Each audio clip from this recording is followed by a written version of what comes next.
What's up mga kabakla? Halos may isang buwan na po tayong hindi nakakapag-upload ng video dahil sa kabisihan ko sa school. Alam niyo naman pa, graduating, maraming ginagawa. Sa April 5 po ay graduation day ko na po. Lalabas na po ako sa high school life, high school life. Charot. Anyway, for today's video, gagawa po tayo ng inspired by James Charles look. Yes po, James Charles makeup look. Ang manggagayan lang po natin sa kanya yung kanyang eyeshadow. Dahil super ganda po ng kanyang eyeshadow. As in, super ganda po ng kanyang eyeshadow. So anyway, kung bago ka lang sa channel ko, please do subscribe my channel and click ang notification bell para ma-update ka kung may bago akong vlog. So, yes. Okay, mag-start na po tayo. Ating ilalagay ay moisturizer gamit ang Nivea cream.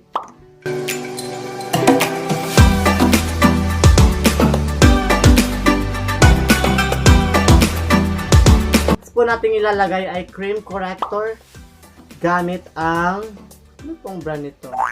Clean Color. Lalagyan po natin yung mga kabak ng green corrector para mawala po siya. Mawawala nga ba siya?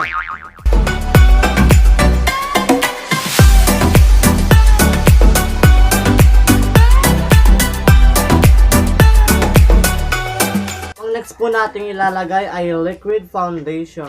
Dalawa pong liquid foundation ang gagamitin po natin. Yung una po natin gagamitin ay yung 330 shade. At saka yung maging pang-highlight po niya is 220 shade. Ano ba? Ganun po ba? So anyway, mag-start na tayo.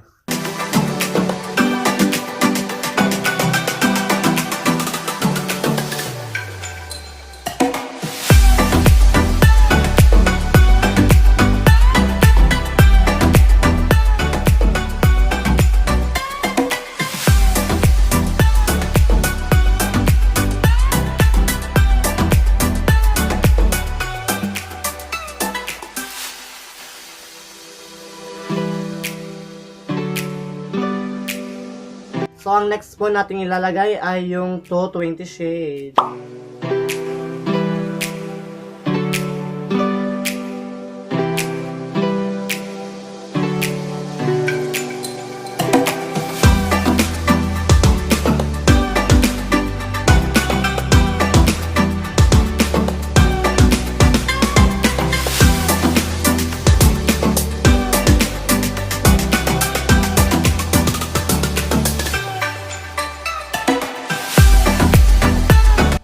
Tapos na po tayo maglagay ng foundation. So, ang next po natin ilalagay ay LFR Cosmetic Pressed Powder.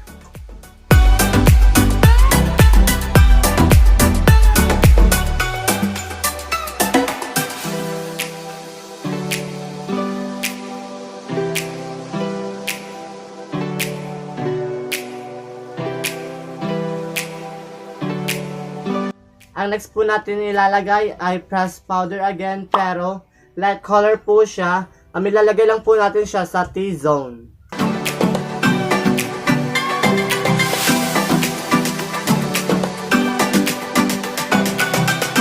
Next po ay mag-eyebrow po tayo. Ang gagamitin po natin pangkilay ay wala po siyang brand. Nabili ko lang po siya sa Divisoria. Homemade po siya.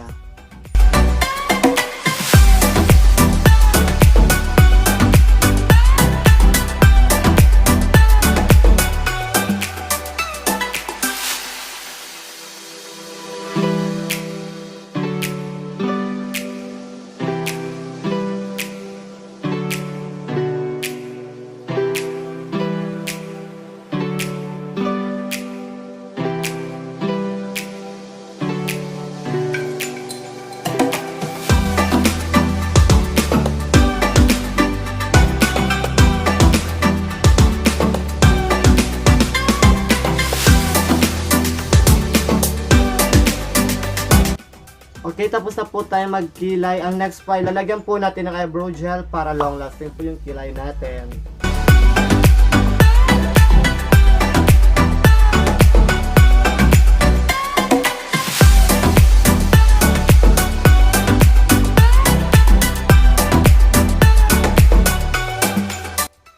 So ang next po ay mag-eyeshadow na po tayo gamit ang Popping Beauty Glaze.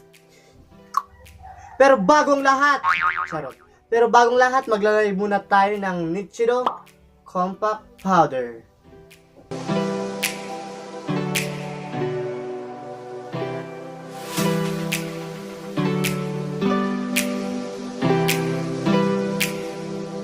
Okay, mag-eyeshadow na tayo.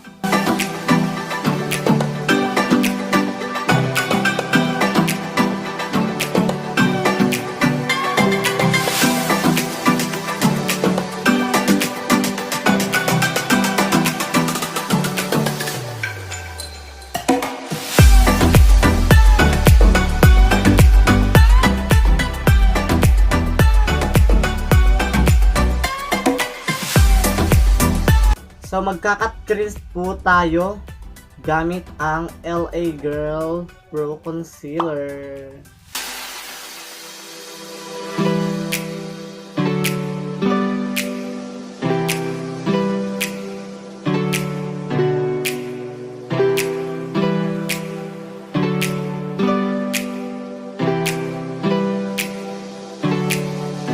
Dahil tapos na po tayo mag-cut crease, ang next po maglalagay po tayo ng white eyeliner.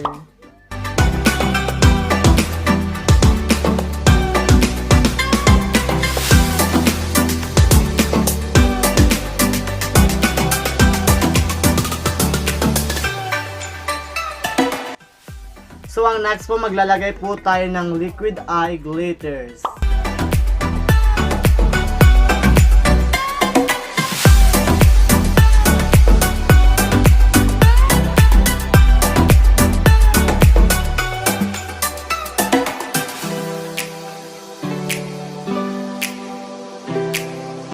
Ang next po ay maglalagay po tayo ng liquid eyeliner gamit ang Nichido Konnichiwa Waka.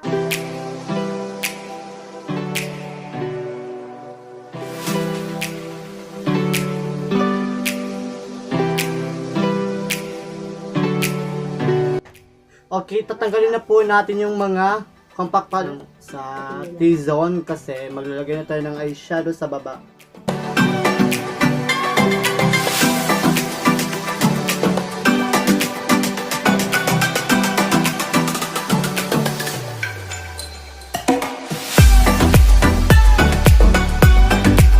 Tapos na po tayo maglagay ng eyeshadow sa lower eye part. Lalagyan po natin ng mga glitters.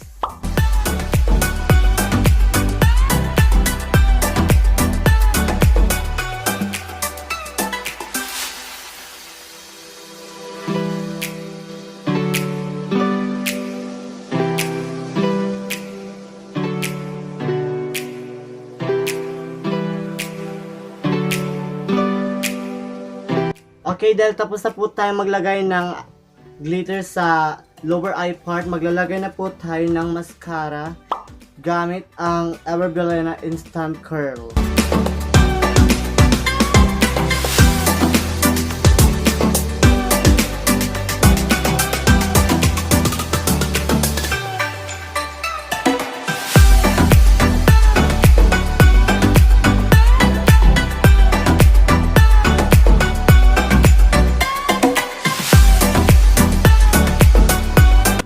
Okay, tapos na po tayo maglagay ng mascara. Ang next po ay maglalagay po tayo ng false eyelashes gamit ang Taiwan Eyelash.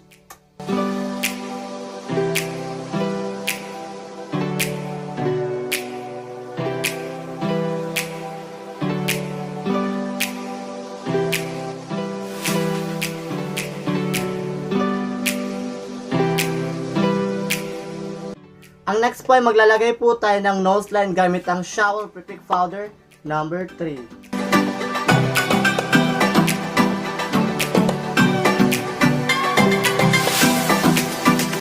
Ang next po ay magli-lipstick po tayo gamit ang MAC Matte Please Me.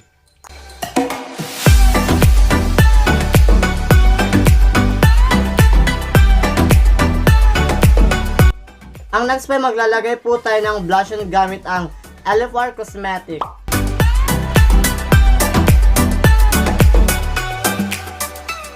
Ang panghuli po natin ilalagay ay highlighter.